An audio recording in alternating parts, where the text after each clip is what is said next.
What's going on, everyone? Welcome back to the channel. Jake Shavink here. And yes, we are covering yet another wide receiver prospect in the 2021 NFL Draft. Can you tell I like scouting wide receivers? It's Clemson's Amari Rodgers, who is another fun slot gadget type player in this class. Um, we're going to talk same structure as always, talk measurables, stats, go through a scouting report on him, go through some film, and as always, finish with a little where's his stock at? Where do I see him going? So let's dive right in and talk some measurables. All right, Amari Rodgers coming in at 5'9" and 4/8 inches, so 5'9" and a half, 212 pounds, very thick build for a 5'9" player. Definitely built like a running back, and we'll get into that. Got a relative athletic score of 5.39. That's pretty average to okay for a wide receiver in terms of athleticism. 19 reps on the bench, pretty good numbers. 4.52 in the 40 is about average. It's not super fast, super slow, so it's okay for a slot type like Rodgers. 33 inches in the vertical, that's okay. 10 feet 1 inch in the broad is good. 4.31 shuttle and 7.07 three cone. Those are a little bit average to okay as far as times go. So he was pretty okay across the board in terms of athleticism. But as we'll see in the film, it's not really that I'm really concerned about as much, except in maybe one aspect of his game. So we go to the stats here: 181 receptions, 2,144 yards, and 15 touchdowns in his career with Clemson, and 77 catches for 1,020 yards and 7 touchdowns in 2020 as a senior. Really good numbers to finish his career out at Clemson. All right, let's dive into a scouting report. All right, so for Amari Rodgers, there's definitely a lot to like, but I think there are some glaring weaknesses in his game. First off, obviously he's the slot gadget type, which always adds some versatility and intrigue for a player. I think he's efficient release game. I think he's very confident in the one-step, jab step type of speed release. Does have good foot fire to kind of freeze defenders and make them stay patient, try to get them to commit first. He's a crisp route runner for sure. He does not waste motion at the top of his routes. He's efficient. His cuts are clean, and you don't see him really waste motion, which is really good stuff for a slot receiver. You want to be crisp in the type of rhythm passing game that the slot receivers often work with. So he needs to be able to separate quickly, and being efficient for a guy with his average athleticism is important. Reliable hands, that's always great for a slot receiver. Playing bigger than his size at the catch point is something I think that may surprise some people. Just how reliable he is and how tough he is at the catch point is really good stuff for him. Obviously, that dense running back like build, showing off that he can bounce off some tacklers at times. He has the return ability. Go back and put him on punt returns. He's a good tracker and adjuster of the football. You definitely see this. Tracks it over his shoulder, makes great adjustments late. Competitive toughness, very clear with a guy like Rodgers, and shows up in every facet of his game.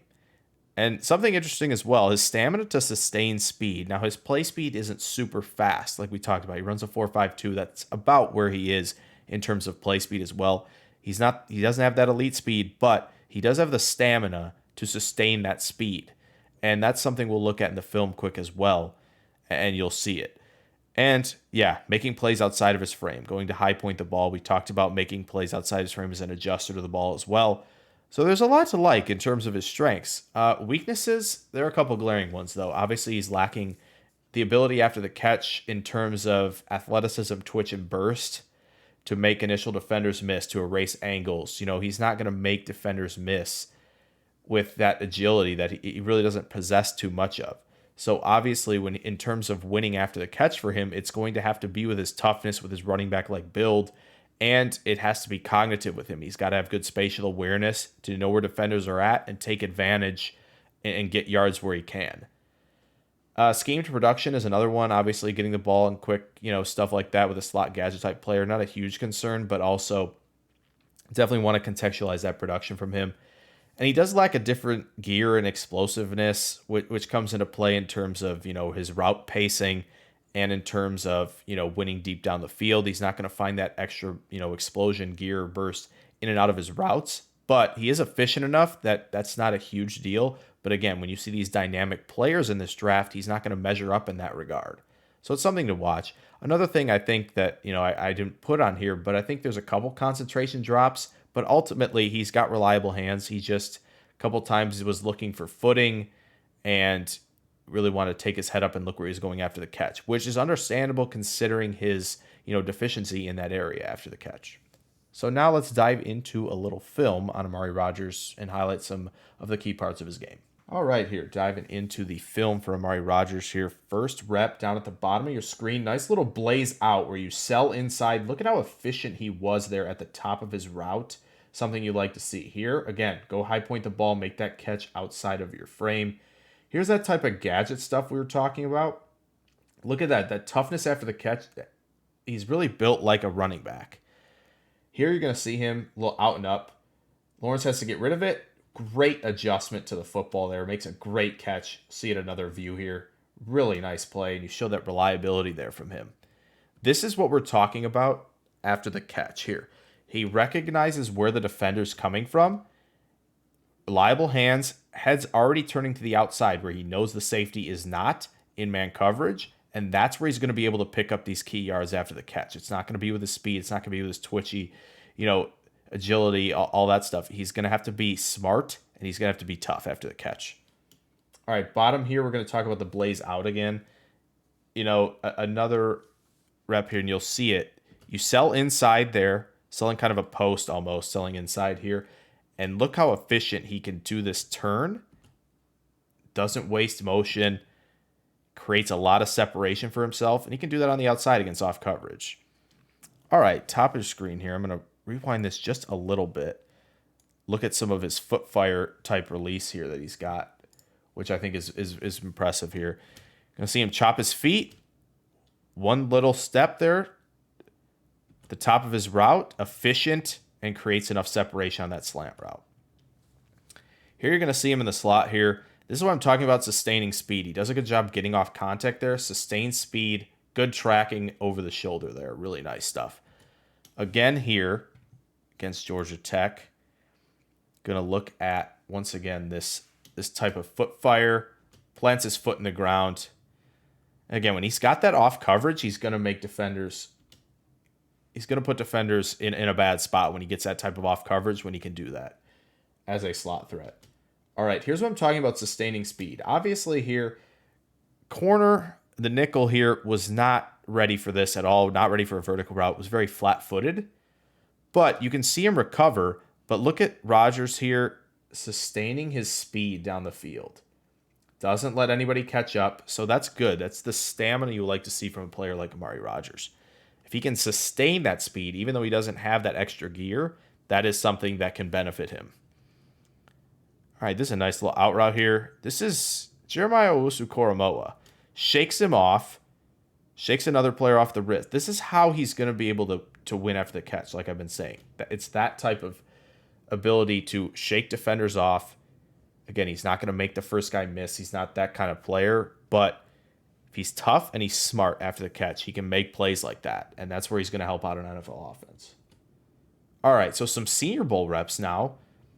Really, I don't care about that route. I don't know what that was, kind of spinning around, but this is where he plays tough at the catch point. Look at him high point this. Stay tough through the catch. Hang on to the football there. Really nice stuff. This is what you like to see, a good square up there, jab step, gets into the speed release. Look at him clear contact there. Really nice stuff. And again, he's trying to sell that little blaze out. Just a bad throw there. Again, kind of paces slowly, gets into his route. You can see him quickly change gears a little bit there. Obviously, when we talk about changing gears there, he's a lot slower coming off the line of scrimmage. And so he's not got that elite like burst gear or anything, but it shows you the route pacing he does here. And then again, really efficient snap off at the top of the route. Fortunately, throw was a little off. And all right, last rep here from the Senior Bowl. Another one, foot fire. Good, efficient plant foot there. Decent explosion out the snap. But then again, look at him rise up here and make this play. That is awesome. That is really good stuff from Rodgers there. All right, so where do we see Amari Rodgers as a prospect in terms of where he'll go in the NFL draft? I know he's talked to a lot of teams. I know he's talked about potentially joining the Packers in the Randall Cobb role. I think that'd be a lot of fun. Ultimately, though, I think this is a round 3, round 4 guy as well. I know we've talked about Dart and we've talked about Smith Marset in recent videos. He kind of falls in that same area, but teams are going to like how tough he is, the size he plays to at the catch point, how efficient he is in and out of breaks. Those are the type of things that you can see translate. Now, obviously, he doesn't have that elite twitchiness, the agility, make defenders miss after the catch that some of his, some of the prospects in this draft have at receiver. But ultimately, Rodgers brings that skill set that you're going to be able to have him stick on a roster as a wide receiver 4, maybe a wide receiver 3, get him slot reps where, he's just a guy that competes his butt off day in and day out and wants to be a productive player in your offense. So again, this isn't going to be some elite playmaker in the slot, but he is going to be reliable and efficient for you in the passing game. So I hope you guys enjoyed this video. If you did, maybe drop a like, maybe drop a subscribe if you're new. Again, a lot more of these coming out before the draft, so get excited for that. Obviously, Packers and Colts content coming as well, so be on the lookout for those. And as we inch closer to the draft, yes, rankings are coming as well. So hope you guys tune in for that, and I will see you very soon. Farewell.